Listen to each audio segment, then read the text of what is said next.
Filming live from the firehouse, it's Good Night with Christopher Blue. With special guest, John DeMuary. I'm your co-host, Reverb, and here's your host, Christopher Blue. Hello, and welcome to Good Night with Christopher Blue. I said that with a weird inflection. I'm Christopher Blue, and we have a wonderful show for you tonight. Tonight's special guest is a paranormal investigator. That's kind of cool. Yeah. Well, first, I'd like to thank you so much for liking, commenting, sharing, and subscribing. Don't forget to ring that bell so you get notified when we upload new content. When we come back, John DeMuary. Hey, you're a retriever, right? How about you go retrieve me some Christopher Blue merch? Well, if you're not going to go retrieve it, how am I supposed to get it? Oh. Well, that's a good idea. Thank you. You don't have to ask your dog anymore. Just go to the link in the description down below and get some awesome merch. Welcome back. Tonight's guest has been attacked by creatures that we can't physically touch. Take it out of the studio with me talking to John DeMuary. Thank you, Chris. I am here with John DeMuary. Did I say that right? You said it right. Wonderful. I'm known for butchering names. John, welcome to the show. Thanks for coming on. Yeah, no problem. Thanks for having me. Now, John, you are a paranormal investigator. Tell me what that means exactly. So what we do in our field is we go out there and either debunk evidence or prove it to be real in the spiritual world. And so you don't only deal with spirits, you deal with all sorts of different types of things that are out there, whether it be spirits, somebody that's passed, or really dark energy, or even demons, poltergeist, stuff like that. How does someone get into becoming a paranormal investigator? That's not something like you just walk into an office and say, I want to be a paranormal investigator. Well, honestly, till about 20 years ago, nobody even heard about what paranormal investigating was. I mean, you had some people with some big gadgets that went out, like Ed and Lorraine Warren, for one, and those were really the only people that you heard of back in those days. There isn't, well, actually, I think there is a school for paranormal investigators now, but when I started doing it, there was no school, so it was just, you had to have enough wits, and you kind of had to not be afraid to go in and do something like that, because I've always been a believer just because I've had things happen to me in my life.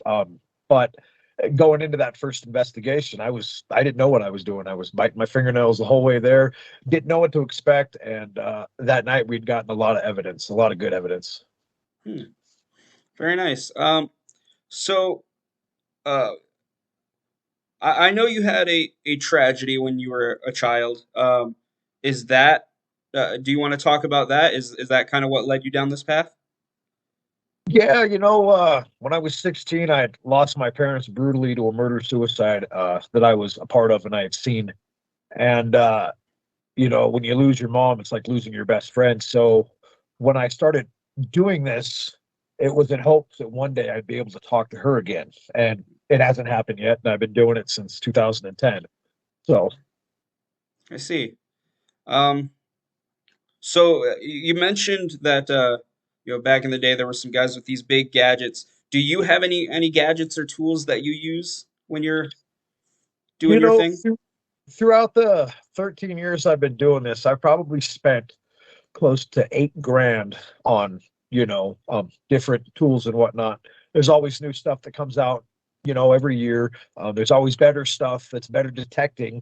But yeah, I have a lot of tools, and a couple of those tools are called EMFs and EVPs. Mm-hmm. And now what an EMF is it's electromagnetic field. In spirits, the thesis is, and the theory is that they're made out of energy, energy. So when they get close to this instrument, it detects the energy that's around it. So the closer it gets, it lights up.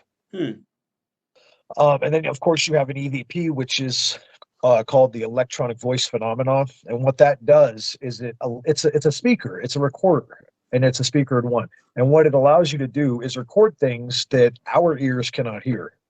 So it's very interesting to hear what, people pick up on. And I get being a skeptic, there were times in my life where I would have hoped I would have been a skeptic, just because of all the things that I've seen. So I totally understand, and I think a lot of the reason I think that a lot of people are skeptics is that they're not really skeptics, is that they don't want that to be real. They know it's a possibility, but deep in their mind, they're in their comfort zone and they don't want to have to deal with that. But what I always tell people is people have passed away everywhere. So it doesn't matter if you're going into a Walmart or if you're clubbing on a Saturday night, there could have been a death at either one of those places. And if the spirit likes you enough or dislikes you enough to want to mess with you, it could follow you home. So. Interesting. So you spoke about I'm sorry, the voice one. EVP. EVP. What is the most clear message that you've gotten on EVP? Now, I've gotten a lot of clear messages. Now, I'm saying that not every message is clear because I'm one of those guys, too, that I don't know. Have you watched any paranormal shows? When I was younger, I believe it was called Ghost Hunters, where they would go in and debunk. Right. And they're actually not bad. I don't really have a lot bad to say about them. But some of these shows, when they're doing an EVP, they're like this: what is your name? And then they play it back, and all you hear is this. And then they say, did you hear him? He said Frank. How could nobody heard that? So when I get responses, they have to be clear, just like how me and you were talking. Mm-hmm. So now when you're dealing with spirits, you got to realize that a lot of people that have passed, they don't know that they're dead. So let's say, for instance, somebody comes up to you and shoots you in the back of the head. You're dead. Just that quick. As opposed to somebody that goes to the doctor and says, hey, you've got a year to live. Get your affairs in order. He's prepared to die. So you don't know that you're dead. So when you die, everything that you see around you that you remember is a memory and it dies with you. So a lot of people that die, that's what they see. So if you died right now in your room, this is the same thing that you would constantly see because you wouldn't know that you're dead. So I was doing an EVP at an old jail here in Butte, Montana, the first jail, actually. It was a bakery at the time. But I went there, and I went down to the basement where the cells used to be. And there's no cells or nothing down there anymore. It's just a big basement now with a safe. And, when I did this EVP, I didn't catch a spirit, but I caught a cell door opening and shutting, just as clear as day. Interesting. But I have caught clear responses from spirits as well. Do you have any clips that we could play? I don't have any clips of the EVPs, just because the simple fact I switched over from using an EVP. Now I'm using a Huff Paranormal box. And what this box does is it allows you to cut out all the white noise. Mm-hmm. And it allows the spirit to speak just like me or you. Like if I'm asking you a question and you're a spirit, I'm going to hear you just like how you're talking to me. I do have a video of that on YouTube, on my YouTube channel. Okay. I don't know how I'd go about getting that on here right now. Well, what we could do is we'll have my editor put it in post. What's your name?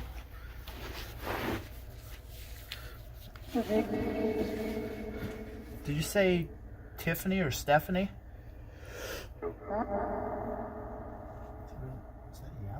Is that a yep? How about just one person at a time? Let's start with the female. Just tell us your name, please.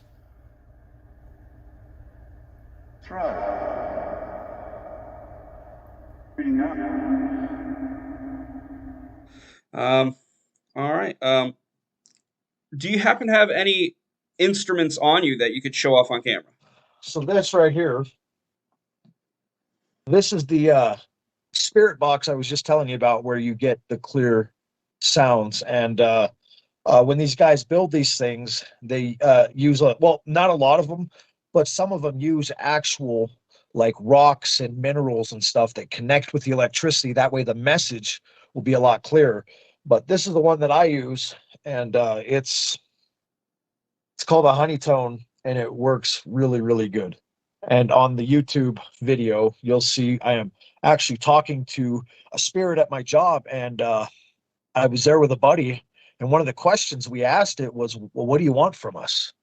And it clearly said, your soul." You can hear it clear as day, which kind of freaked us out. You're not really prepared for that kind of response. Right. This, I don't know of a lot of paranormal investigators that use this camera, but it's a trail cam, and I've had so much luck catching spirits with this. I'm talking full body apparitions. This is the music box, and this is also an EMF. So what you do is you're supposed to wind this back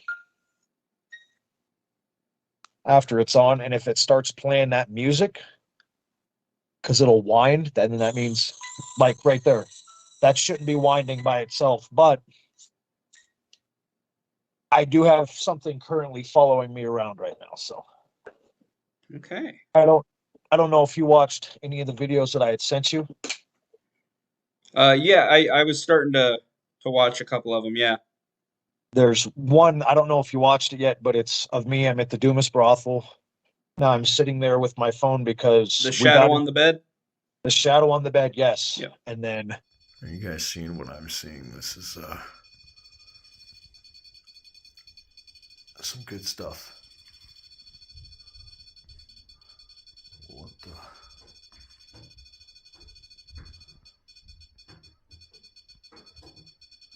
I don't know what that could be reflecting that off of. I set my phone down because I felt my shoulder burning, and that's when I took my shirt off and had a guy record that. Yeah. So ever since I've been at the Dumas, something followed me from there to here. So I've been dealing with that too. Interesting. So I feel like a lot of people who are getting into paranormal stuff these days, it's because they've seen the show Supernatural. What from that show would you say gets it right, and what is totally off? Oh man, see, I'm a supernatural geek. Okay. I love Sam, I love Dean. I actually just met, do you remember the guy that played the angel? The hell's his name? I forget his name, but he was just here because they were filming 1923. Okay. Sebastian Rowe. Sebastian Rowe. Is he the main angel on the team? No, he's not Castiel. He's the one that Castiel was trying to get the tools of God, like the weapons of God or the instruments of God from him. Okay. Admittedly, I'm not a Supernatural fan. I don't know much about the show, but my co-host is a huge Supernatural fan, so he gets all of this. So back to your question, it's funny you ask that because I just became a demonologist a couple of months ago, and I studied demonology for 6 months and whatnot.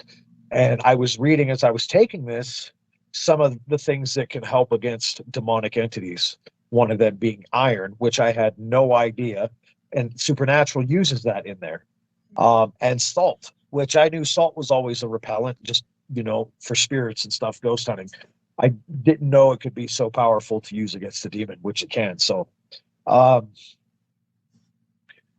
when they were doing the what is it called, the exorcism, I do believe that they were using the actual words to the exorcism for the exorcism.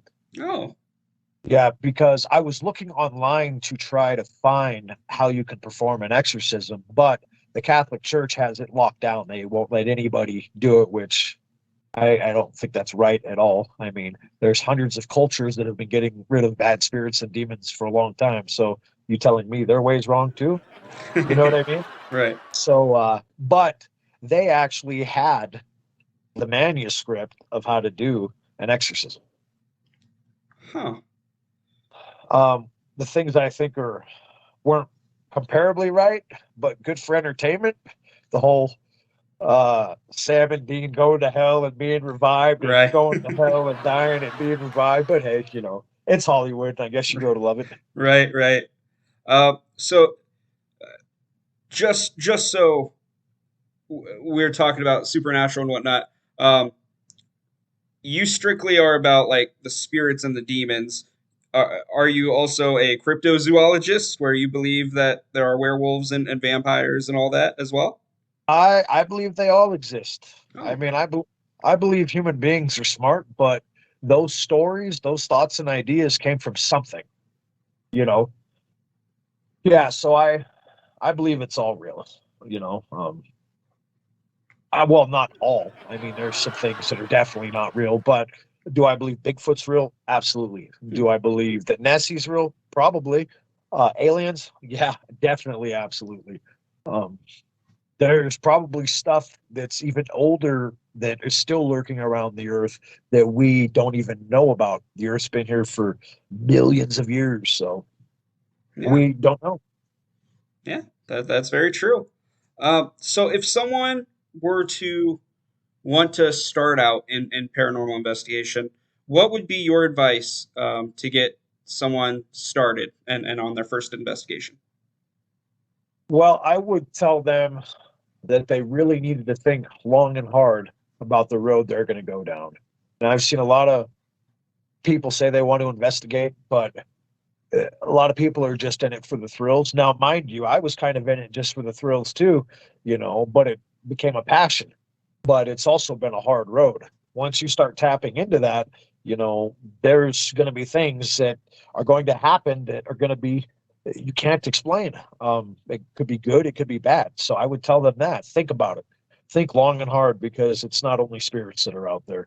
There are things out there that will harm you, that will try to kill you, that will try to get you, that will try to possess you. Very good. John, where can people keep up with your journey and see what you're up to? Well, I am on YouTube, Butte Paranormal Investigative Team. I'm also on TikTok under Demon Hunters, and I am also on Twitter under my name, John DeMuary. So, and I usually talk a lot about the paranormal and a lot about shadow governments and stuff like that. Because I also think that I mean, have you heard about the big polar shift that's been happening? I have not. No. Okay, so like they knew this was going to happen in the 80s and 90s, and that's when they started talking about what is that? Global warming, you know, and they tried to get big into that. And they were warned that if something didn't happen, that when this occurred, this was going to happen. So we're getting a lot of crazy, crazy weather right now in all different parts of the United States. Like California is being hit with cyclone after cyclone, and that never happens on the West Coast. So if you ever get a chance, look up the New World Map after polar shift, and it shows you a map of each country and how certain states are going to be submerged into water. Like a lot of California, there's going to be little islands, all most of Arizona, some of Nevada, Oregon, Idaho. It's just crazy stuff, and this is happening all across the world. So I get into some pretty deep stuff. Wonderful. Well, we'll make sure all the links to your socials are in the link down in the description down below. Awesome. John, thank you so much for coming on. It's been so interesting talking with you. Yeah. Thanks for having me. I appreciate it. Absolutely. And now we send it back to me in the studio. All right. Thanks, Chris. Well, that's our show. Thank you guys so much for liking, commenting, sharing, and subscribing. Don't forget to click that bell so you get notified whenever we upload new content. Until next time. Good night, my sweet baby angels. I will see you in the future.